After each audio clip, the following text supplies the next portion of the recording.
Good morning and welcome to this coffee break course. My name is Julie O'Leary and I'm a gardener. I'm going to be talking today about growing your own vegetables. Many people have become interested in gardening over this past year and especially in growing their own food. In addition to being a good hobby and excellent exercise, the results of growing your own garden are delicious, and especially if you're a cook, it can be very rewarding. Once you've tasted your own fresh produce, you might find it hard to consider not growing your own food. So our time is short here today, but what I hope to do is give you an overview of some vegetable gardening basics to help you be successful. We'll talk about the Northland's growing season, siting a garden, what grows well in our area and when to plant it, some aftercare, and some resources.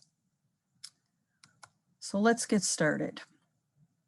We are growing in a cool climate in the Duluth-Superior area, as all of us know who live here. Some of the features of our climate are that we have a short season with cool temperatures. There are quite a few different microclimates depending exactly where you are and how far from the lake, but our average last frost date in the spring is in the first week of June, and our first frost date is early to mid-September, that first or second week of September. And so that means we only have about 90 frost-free days to grow during the year. So the length of season is the major factor determining what we can grow successfully here. So let's talk a little bit about what vegetables need to succeed.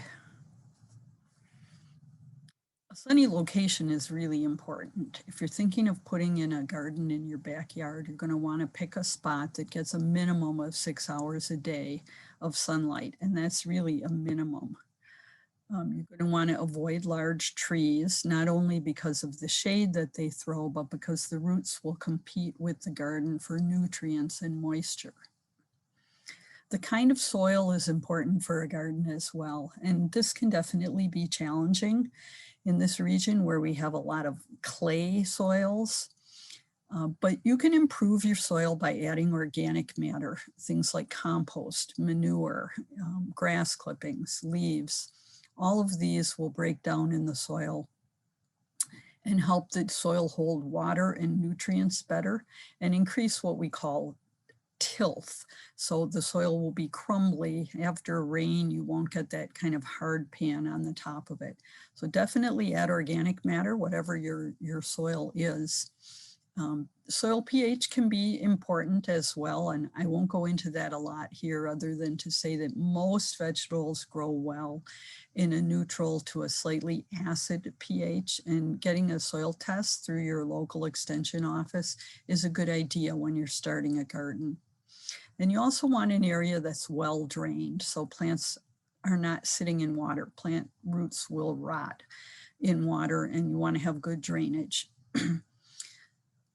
Most gardeners in our area would consider a fence to be critical.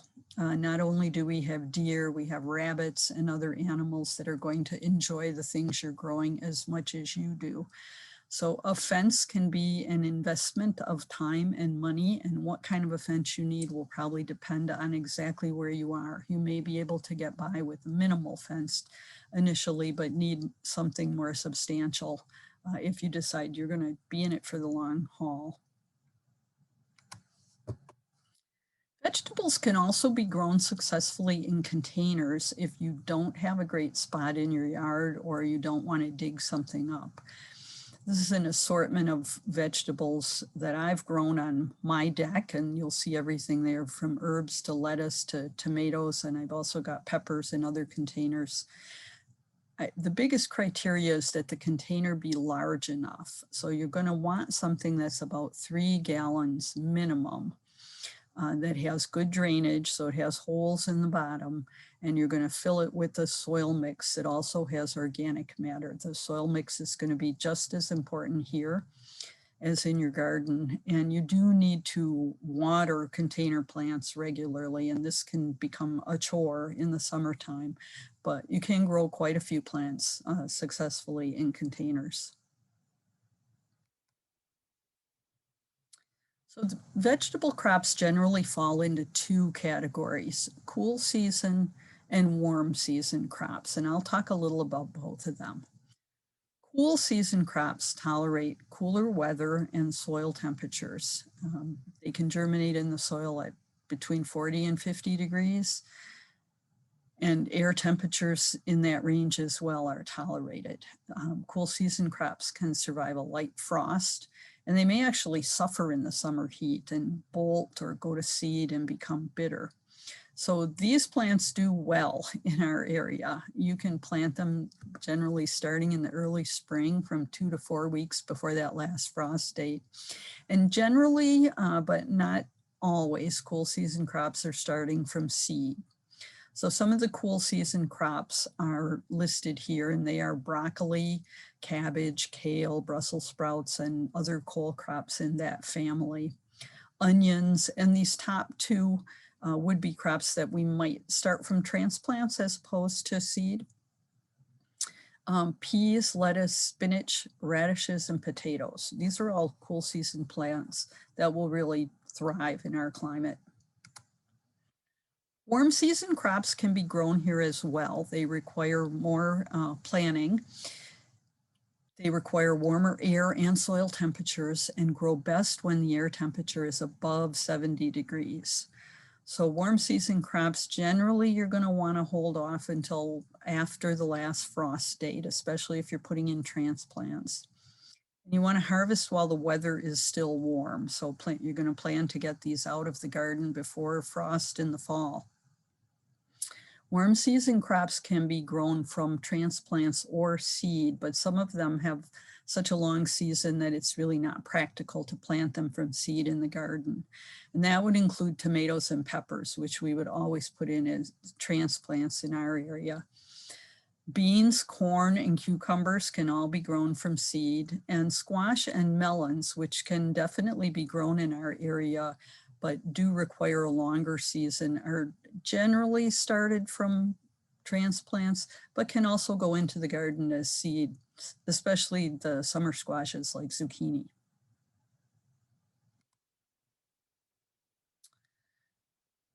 So here's a little bit of a summary of seeds versus transplants. Things you can plant from seed, and I put them in chronological order. So beginning in early May, lettuce, spinach, peas, potatoes, which are planted from tubers, not from seeds, beets, carrots, and radishes. Starting in June, things like beans and corn. Cucumbers a little bit later because they are more frost sensitive. Squash, and some herbs can be grown from seed as well, those that don't require a real long season, and these would include basil, cilantro, and also dill. Plants that you would want to put transplants in for will be onions, which go in as sets or as transplants and can be planted in early May. Tomatoes in early June, and then peppers a little bit later. They're a little more concerned about night temperatures, and so I put peppers in around mid-June. And then most herbs are also planted as transplants, mostly because they germinate slowly and require a long season to mature. Some plants that can go in as either seeds or transplants include broccoli and cauliflower. I have done both. We generally like to put ours in as transplants. Cucumbers, which can go in, broccoli and cauliflower can go in as in May, whether they're seeds or transplants. Cucumbers in early June, and as I mentioned earlier, squash. So those can both be started from seeds or transplant. So you can see generally Memorial Day is kind of a target date that people have for gardening in our area, and you can see why. That's because most plants can go into the ground by Memorial Day or within a week or so afterwards. If you are purchasing transplants, a couple of things to keep in mind. I really recommend that people purchase from a greenhouse or a farmer's market, if at all possible, for a couple of reasons. One is that growers are knowledgeable. They have grown these plants themselves. Varieties matter when you're thinking about vegetables, and those growers are likely to know what varieties do well in this area and be able to answer your questions about them. Retail big box stores particularly are selling plants that were not grown here. They would have been grown someplace else and shipped here. So they may not be the varieties that you're going to have the best success with. And they also probably haven't been cared for as well as those from a greenhouse or a grower at the farmer's market. Regardless of where you get your transplants, you're going to look for sturdy seedlings that have nice dark green leaves. If they're leggy or the leaves are yellowed, those are not healthy plants.